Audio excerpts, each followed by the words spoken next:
उम्म, अगर 2026 में कोई भी व्यापारी अपने काम को पूरी तरह से बर्बाद करना चाहता है ना, तो उसे बस एक ही काम करना चाहिए।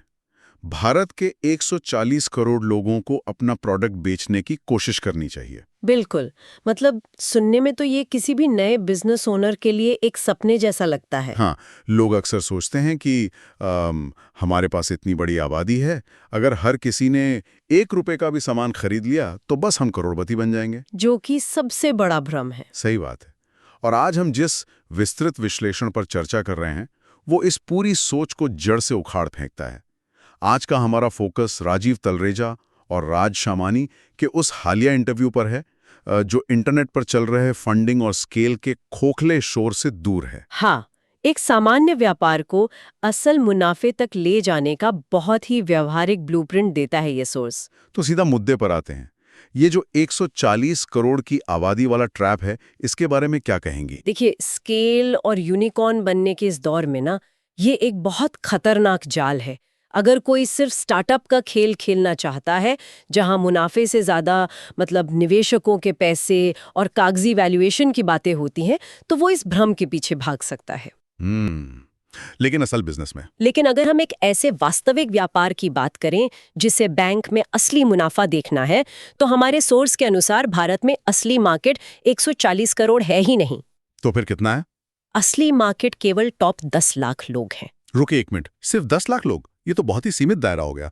पर वॉल्यूम का क्या मतलब? अगर कोई एक बहुत ही सस्ता और आम इस्तेमाल का प्रोडक्ट बनाता है, तो वो उन 10 लाख ग्राहकों वाले व्यापारी से ज्यादा बड़ा बन सकता है ना? ये तो सीधा सीधा गणित है। ये गणित ना एक्सेल शीट पर बहुत अच्छा लगता है, पर असल दुनिया में ये बिल्कुल काम नहीं करता। अच्छा। वो कैसे?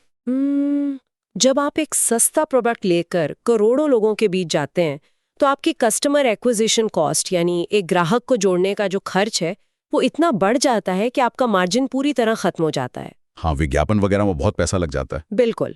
और साथ ही उस सस्ते बाजार में पहले से ही इतने बड़े बड़े खिलाड़ी मौजूद हैं जो नुकसान सहकर भी आपको टिकने नहीं देंगे। इसलिए सबको बेचने की मानसिकता असल में आपको वहां खड़ा कर देती है जहां आप किसी को कुछ नहीं बेच पाते। ये तो बिल्कुल वैसा ही हुआ ना, जैसे एक विशाल समुद्र में कोई मछुआरा हर जगह अपना जाल फेंक रहा हो। मतलब वो दिन भर मेहनत करेगा, लेकिन उसे मछली कम और थकान ज्यादा मिलेगी। एकदम सही एनालॉजी दी आपने। हाँ, वहीं एक समझदार मछुआरे को पता होता है कि बड़ी मछलियां समुद्र के किस खास हिस्से में हैं, और वो अपना जाल सिर्फ वहीं डालता है।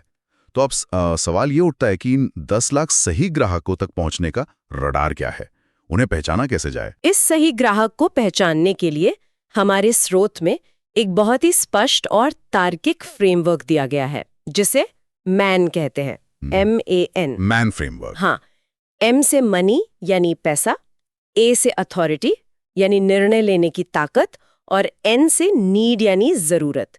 एक सही ग्राहक वही है जिसके पास ये तीनों चीजें एक ही समय पर मौजूद हों।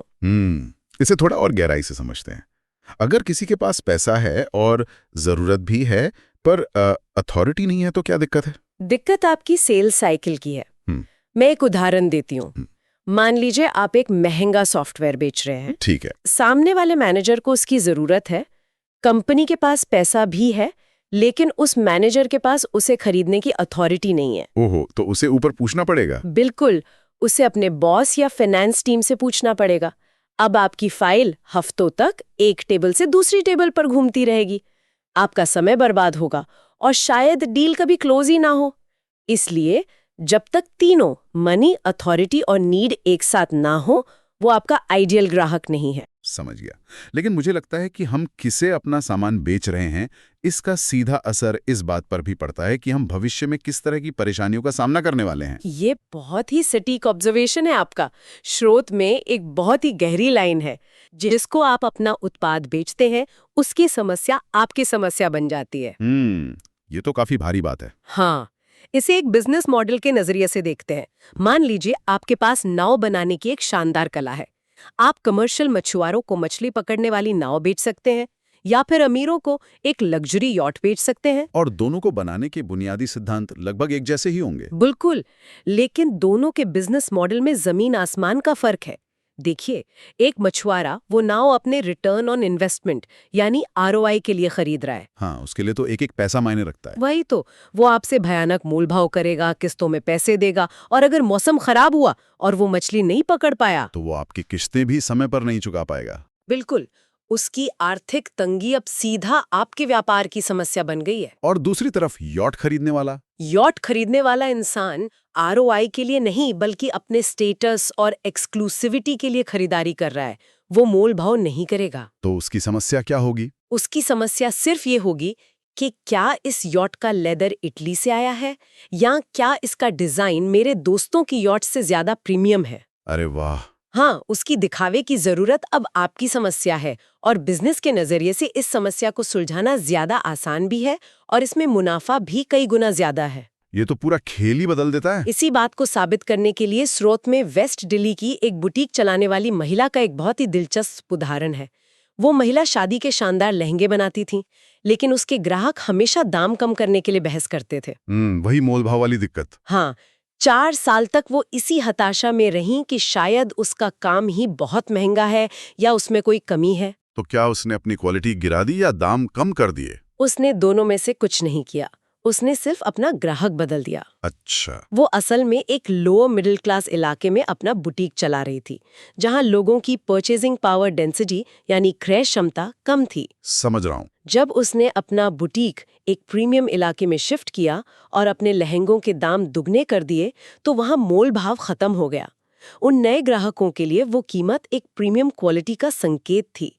उसने 1 साल में इतना मुनाफा कमा लिया जितना पिछले 4 साल में नहीं कमाया था। चलिए, यहाँ तक बात साफ है कि 10 लाख वाले टारगेट ग्रुप में जाना है और मैन फ्रेमवर्क का इस्तेमाल करना है। लेकिन अब मैं यहाँ थोड़ा पीछे खींचना चाहूंगा। हाँ, बताइए। मान लेते हैं कि किसी ने उन 10 लाख में से एक ऐसा इंसान ढूंढ लिया जो महीने का 1.5 या 2 लाख रुपए कमाता है। उसके पास पैसा भी है, अथॉरिटी भी है और शायद जरूरत भी। तो क्या इसका मतलब ये है कि वो कोई भी प्रीमियम सर्विस खुशी खुशी ले लेगा? क्योंकि व्यवहार में ऐसा होता नहीं है। आप बिल्कुल सही जगह पे हिट कर रहे हैं। पैसा होना और उस पैसे को आपके प्रोडक्ट पर खर्च करना, ये 2 अलग-अलग बातें हैं। यहीं पर एक बहुत ही क्रिटिकल कंसेप्ट आता है जिसे स्पेंड थ्रेट कहते हैं। स्पेंड थ्रेट, ये कैसे काम करता है? इसे एक उदाहरण से डिकोड करते हैं। मान लीजिए एक हैप्पीनेस कोच है जो 6,000 रुपए महीने में लोगों को मानसिक शांति और तनाव कम करने के सेशन देता है। वो उन कॉर्पोरेट कर्मचारियों को टारगेट कर रहा है जो महीने का 1.5 लाख कमाते हैं। कागज पर तो लगता है कि 6,000 रुपए उनके लिए कोई बड़ी रकम नहीं है। लेकिन वो कोच ये नहीं देख रहा कि उस 1.5 लाख कमाने वाले की जिंदगी में घर की भारी भरकम ईएमआई है, गाड़ी की किस्त है, बच्चों की महंगी स्कूल फीस है और अपने सोशल सर्कल में टिके रहने के लाइफस्टाइल खर्चे हैं। मतलब वो इंसान 1.5 लाख कमा कर भी असल में हर महीने के अंत में अपने क्रेडिट कार्ड के बिल से लड़ रहा होता है। एकदम सही। उस इंसान के कंसिडरेशन सेट यानी उसकी विचार करने योग्य सूची में हैप्पीनेस कोचिंग नाम की कोई चीज है ही नहीं। तो उसके लिए वो 6,000 क्या है? उसके लिए वो 6,000 रुपए का कोचिंग सेशन एक स्पेंड थ्रेट है, यानी एक ऐसा फालतू खर्च जो उसके पहले से तंग बजट को और बिगाड़ देगा। अच्छा। वहीं अगर यही कोच किसी बड़े राजनेता, टॉप सीईओ या किसी बड़े सेलिब्रिटी के परिवार को टारगेट करें जिनके पास करोड़ों रुपए हैं पर जिंदगी में भयानक तनाव है, तो उनके लिए तो 6,000 क्या 60,000 रुपए भी कोई स्पेंड थ्रेड नहीं होगा। बिल्कुल। ये वाकई में आंखें खोलने वाला है। ग्राहकों की मानसिकता को इस तरह से समझना बहुत जरूरी है। लेकिन जब ऐसे ग्राहकों के लिए कीमत तय करने की बात आती है तो पुराने समय का वो तरीका क्यों काम नहीं करता? मेरा मतलब है, पहले लोग कहते थे कि ये मेरा कच्चा माल है, ये मेरी लेबर है, इसमें 20% मुनाफा जोड़ो और कीमत तय कर दो। आज ये फेल क्यों हो जाता है? क्योंकि आज के समय में खासकर प्रीमियम बाजार में कीमत लागत पर नहीं बल्कि परसेप्टिव वैल्यू पर तय होती है। Perceptive value? हाँ, ग्राहक आपके प्रोडक्ट की लागत के पैसे नहीं दे रहा, वो उस प्रोडक्ट से जुड़ी अपनी धारणा या एहसास के पैसे दे रहा है। दिलजीत दोसांझ के कॉन्सर्ट का उदाहरण ले लीजिए। हाँ, बहुत चर्चा में था वो। लोग उस कॉन्सर्ट में खड़े होने के लिए 15,000 रुपए की टिकट खरीदते हैं। क्या उस भीड़-भाड़ वाले ग्राउंड में उन्हें घर के म्यूजिक सिस्टम या स्पॉटिफाई से बेहतर आवाज सुनाई देगी? नहीं। और शायद आराम भी नहीं मिलेगा, धक्के ही खाने पड़ेंगे। बिल्कुल। तो फिर वो 15,000 रुपए किस बात के दे रहे हैं? शायद माहौल के लिए। वो पैसे दे रहे हैं सोशल मीडिया पर अपनी स्टोरी डालने के लिए, वो पैसे दे रहे हैं दुनिया को ये दिखाने के लिए कि मैं भी उस एक्सक्लूसिव कॉन्सर्ट का हिस्सा था। वो 15,000 रुपए उस अनुभव की परसेप्टिव वैल्यू है। ठीक है, मैं ये एंटरटेनमेंट या लग्जरी मार्केट के लिए मान सकता हूँ, पर मान लीजिए कोई एक बहुत ही बोरिंग B2B व्यापार में है। कोई इंडस्ट्रियल सीमेंट बेच रहा है या कंपनियों के लिए HR सॉफ्टवेयर बेच रहा है। वहां तो कोई इंस्टाग्राम पर फोटो नहीं डालता कि देखिए मैंने आज किस कंपनी का सीमेंट इस्तेमाल किया है। वहां तो सारा खेल सबसे कम दाम का ही होता है ना। वहां परसेप्टिव वैल्यू कैसे काम करेगी? ये एक बहुत ही शानदार सवाल है। B2B में परसेप्टिव वैल्यू का मतलब दिखावा नहीं होता। उसका मतलब होता है भरोसा और रिस्क को कम करना। वो कैसे? मान लीजिए आप एक बहुत बड़ा कमर्शियल कॉम्प्लेक्स बना रहे हैं। आपके पास 2 सीमेंट सप्लायर आते हैं। एक बहुत सस्ता है पर नया है, दूसरा बाजार का जाना माना नाम है जो 20% महंगा है। आप महंगा वाला चुनेंगे, क्यों? क्योंकि अगर कल को इमारत में कोई दरार आ गई तो मैं रिस्क नहीं लेना चाहूंगा। बिल्कुल, वहां परसेप्टिव वैल्यू शांति की नींद है। इसी तरह सॉफ्टवेयर में अगर कंपनी महंगी सर्विस ले रही है तो वो इसलिए ले रही है ताकि कल को डेटा लीक ना हो जाए। B2B में लोग उस सप्लायर को ज्यादा पैसे देते हैं जो उन्हें ये एहसास दिला सके कि मेरे साथ काम करने में कोई खतरा नहीं है। ये बहुत ही तार्किक है। तो इन सब चीजों को ध्यान में रखते हुए एक व्यापार में सही मार्जिन या मुनाफा कैसे तय किया जाए? अगर कोई व्यापार चला रहा है तो उसे कैसे पता चलेगा कि उसका मार्जिन असल में सही है या वो सिर्फ खुद को बेवकूफ बना रहा है? इसके लिए स्रोत में एक बहुत ही सटीक और निर्मम पैमाना दिया गया है, Trinity of margin. Trinity of margin, इसमें क्या 3 चीजें हैं? सही मार्जिन वो है जो 3 मुख्य शर्तें पूरी करे। पहला, क्या आप उस मुनाफे से अपने व्यापार में दोबारा निवेश करके उसे बढ़ा पा रहे हैं? दूसरा, क्या आप अपनी टीम को अच्छी वित्तीय ग्रोथ और इंक्रीमेंट दे पा रहे हैं? और तीसरा, क्या आप खुद की और अपने परिवार की लाइफस्टाइल को बेहतर बना पा रहे हैं? 1 मिनट, अगर कोई इनमें से सिर्फ 2 को पूरा करे तो मान लीजिए कोई सारा पैसा व्यापार में वापस लगा दे और अपनी लाइफस्टाइल भी शानदार कर ले, पर टीम को सिर्फ बेसिक सैलरी ही दे और उनकी ग्रोथ पर ध्यान ना दे, तब क्या होगा? तब वो व्यापार एक टाइम बॉम्ब बन जाएगा। अच्छा। हाँ, अगर आपकी टीम ग्रो नहीं कर रही है तो कुछ समय बाद वो खुंठित हो जाएगी। आपके सबसे अच्छे लोग आपको छोड़कर चले जाएंगे और जाते जाते वो शायद आपके बनाए हुए सिस्टम्स और आपके ग्राहकों को भी अपने साथ ले जाए। अगर ये तीनों, व्यापार, टीम और आप, एक साथ ग्रो नहीं कर रहे हैं तो आपका मार्जिन अभी भी गलत है। ये एक बहुत ही स्पष्ट चेकलिस्ट है। अब मान लेते हैं कि हमारा प्रोडक्ट सही है, सही ग्राहक भी चुन लिया, परसेप्टिव वैल्यू के हिसाब से कीमत भी तय हो गई और मार्जिन भी शानदार है। हाँ, तो क्या अब सिर्फ अच्छा काम करते रहने से ग्राहक खुद ब खुद चल कर आते रहेंगे? पुराने समय के व्यापारी तो हमेशा यही कहते थे कि हमारा तो काम ही हमारी पहचान है, या सारा व्यापार वर्ड ऑफ माउथ पर चलता है। 2026 के इस हाई स्पीड एल्गोरिथम ड्रिवन बाजार में ना, अगर कोई व्यापारी सिर्फ वर्ड ऑफ माउथ के भरोसे बैठा है तो वो व्यापार नहीं कर रहा, वो आत्महत्या कर रहा है। बाप रे, इतना बड़ा स्टेटमेंट! हाँ, वर्ड ऑफ माउथ आज के दौर में सिर्फ एक बोनस है, ये कोई प्राथमिक रणनीति नहीं हो सकती। ऐसा क्यों? मतलब अगर किसी का काम वाकई में सबसे अच्छा है तो लोग उसके बारे में बात क्यों नहीं करेंगे? क्योंकि आज बाजार में अटेंशन इकोनॉमी का राज है। इंटरनेट पर इतना शोर है कि आपका अच्छा काम उस शोर में दबकर रह जाएगा। स्रोत में एक बहुत गहरी बात कही गई है, जहां ध्यान जाता है वहीं पैसा जाता है। जब तक आप खुद आगे बढ़कर अपनी कहानी नहीं बताएंगे, लोगों का ध्यान आपकी तरफ जाएगा ही नहीं। जिसके पास मार्केटिंग नहीं है वो आज के बाजार में अदृश्य है। इसे समझने के लिए हमें कोई ठोस उदाहरण देखना होगा। ये कैसे तय होता है कि कौन मार्केट में छाएगा और कौन अदृश्य रह जाएगा? इसे स्रोत में दी गई महेश, मुकेश और मनदीप की बहुत ही सटीक कहानी से समझते हैं। हाँ, बताइए। मान लीजिए तीनों फर्नीचर के व्यापार में है और ऑफिस के लिए कुर्सियां बनाते हैं। महेश एक अकेला पारंपरिक कारीगर है। वो कच्चा माल लाता है, खुद अपने हाथों से कुर्सी बनाता है और 650 रुपए में बेच देता है। उसका कोई ओवरहेड या खर्च नहीं है, इसलिए उसे 200 रुपए का मुनाफा बहुत बड़ा लगता है। और मुकेश क्या कर रहा है? मुकेश ने व्यापार को थोड़ा प्रोफेशनल बनाया है। उसने एक अच्छी दुकान किराए पर ली है, स्टाफ रखा है, अकाउंटेंट बिठाया है और एक बेसिक वेबसाइट भी बनाई है। जब वो वही कुर्सी बेचने जाता है तो अपने सारे भारी भरकम खर्चे जोड़कर उसकी कीमत 4500 रुपए बताता है। तो ग्राहक क्या कहता है? ग्राहक आता है तो वो कहता है कि महेश तो यही कुर्सी 650 में दे रहा है, मैं तुमसे 4500 में क्यों लूं? अगर मैं यहाँ मुकेश की स्थिति का विश्लेषण करूं तो मुकेश असल में एक बहुत ही फंसी हुई स्थिति में है। बिल्कुल। उसके खर्चे तो प्रीमियम स्तर के हैं, लेकिन वो लड़ उसी ग्राहक के लिए रहा है जो महेश के पास जा रहा था। वो बस लगातार अपनी सफाई दे रहा है कि मेरी फिनिशिंग महेश से अच्छी है। मुकेश असल में एक सर्वाइवर है जो बस किसी तरह टिके रहने की कोशिश कर रहा है। बिल्कुल सटीक विश्लेषण। मुकेश और महेश दोनों बाजार के उस हिस्से के लिए लड़ रहे हैं जहां सिर्फ कीमत देखी जाती है। लेकिन अब एंट्री होती है मनदीप की। मनदीप क्या अलग करता है? मनदीप के पास एक डिफरेंशिएटर है। वो बाजार में जाकर ये नहीं कहता कि मेरी कुर्सी सबसे मजबूत है। उसने पूरा नैरेटिव ही बदल दिया है। उसने ऐसा क्या किया? मनदीप सोशल मीडिया पर वीडियो बनाता है। वो डेटा के साथ समझाता है कि कैसे एक गलत कुर्सी से कर्मचारियों की कमर खराब होती है, उनकी ऊर्जा कम होती है और कंपनी की प्रोडक्टिविटी गिर जाती है।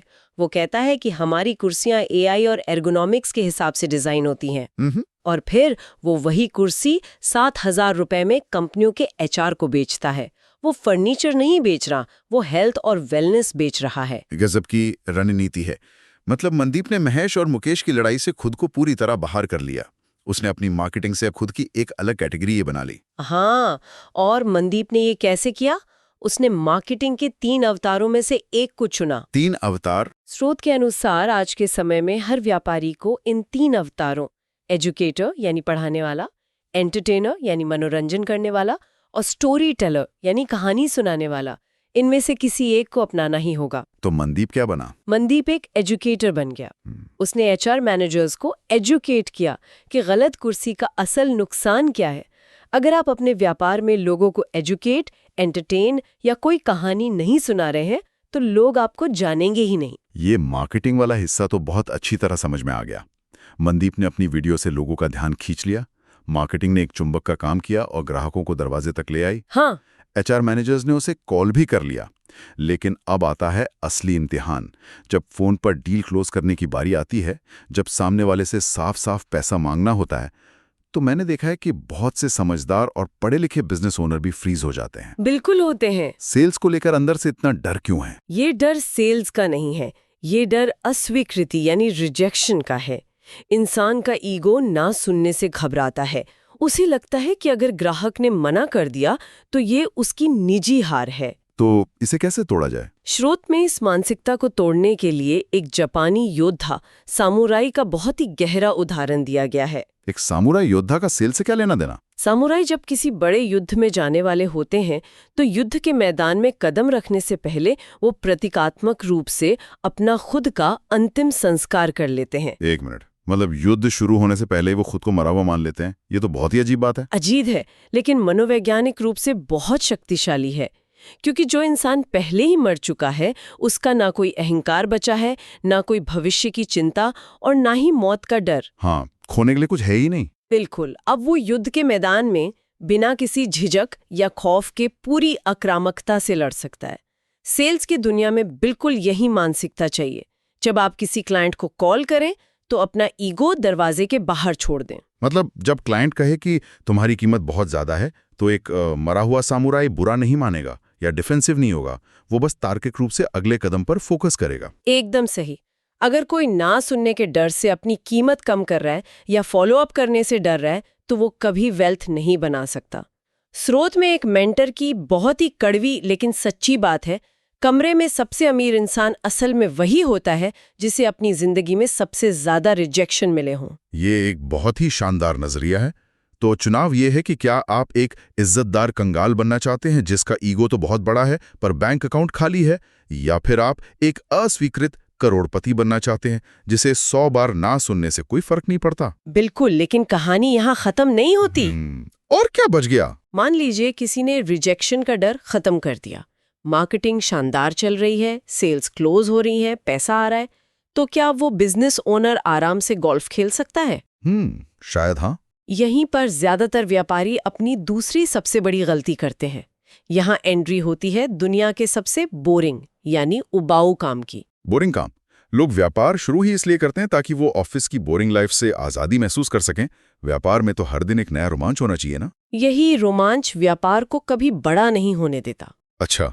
हाँ, सिस्टम बनाना, हर छोटे बड़े काम के लिए SOP यानी स्टैंडर्ड ऑपरेटिंग प्रोसीजर लिखना, अपनी टीम को ट्रेनिंग देना और रोज बैठकर डेटा ट्रैक करना, ये सब दुनिया के सबसे उबाऊ काम है। मैं ओनर की मानसिकता समझ सकता हूँ। खुद जाकर किसी बड़े क्लाइंट से डील फाइनल करने में जो मजा है, जो एड्रेनलिन है, वो एक बंद कमरे में बैठकर नियम कानून लिखने में कहाँ। सही कहा। हर मालिक को कहीं ना कहीं लगता है कि मेरे जैसा काम तो कोई और कर ही नहीं सकता, मैं ही इस पूरी कंपनी का हीरो हूँ। और यही हीरो सिंड्रोम उन्हें ले डूबता है।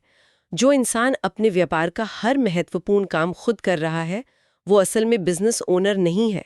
वो सिर्फ एक फ्रीलांसर है जिसने खुद को ही नौकरी पर रख लिया है और अपने ही बनाए हुए जाल में फंस गया है। तो असली लक्ष्य क्या होना चाहिए? हमारे स्रोत का स्पष्ट मानना है कि व्यापार का असली लक्ष्य केवल हर महीने का खर्चा निकालना या इनकम जनरेशन नहीं होना चाहिए।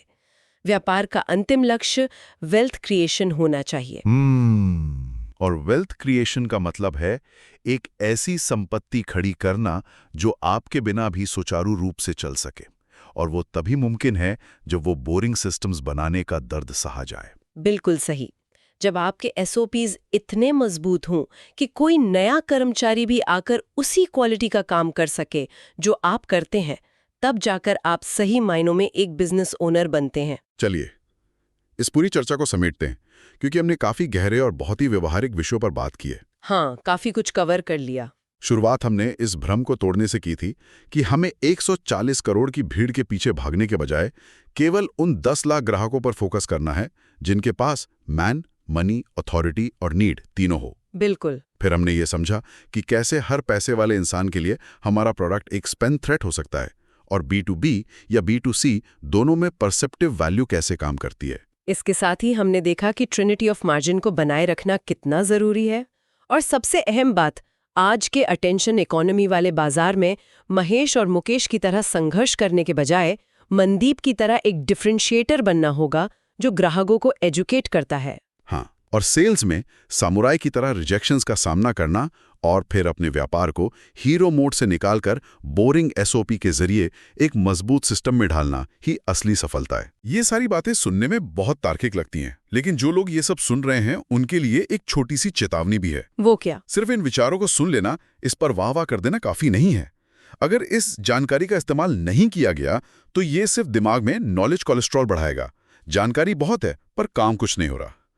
असली चुनौती यह है कि आज ही अपने व्यापार को देखिए और सोचें कि आप अभी किस स्टेज पर फंसे हुए हैं। और इसी आत्ममंथन को थोड़ा और गहरा करने के लिए मैं इस चर्चा का अंत एक बहुत ही चुभने वाले सवाल के साथ करना चाहूंगी। जी बताइए। जो भी लोग व्यापार कर रहे हैं, जरा ये कल्पना कीजिए, अगर कल सुबह आपके व्यापार का वो सबसे बड़ा ग्राहक जो आपका 40 या 50% रेवेन्यू लाता है, किसी कारण से हमेशा के लिए चला जाए, तो क्या आपका व्यापार बिना उस एक ग्राहक के एक हफ्ता या एक महीना भी टिक पाएगा? ये वाकई में रातों की नींद उड़ा देने वाला सवाल है। पर इस सवाल का जवाब ना है तो माफ कीजिएगा, आप कोई व्यापार नहीं चला रहे हैं। आप असल में सिर्फ एक नौकरी कर रहे हैं जिसका इकलौता बॉस वो बड़ा ग्राहक है। बहुत ही गहरी बात। अगर ऐसा है तो अब वक्त आ गया है कि उस विशाल समुद्र में आंख बंद करके जाल फेंकना बंद किया जाए। अपने व्यापार के सिस्टम्स को इतना मजबूत बनाइए कि वो किसी एक इंसान या एक ग्राहक का मोहताज न रहे। इस इन डेप्थ विश्लेषण में आज के लिए इतना ही। इन सवालों पर गहराई से विचार जरूर कीजिएगा।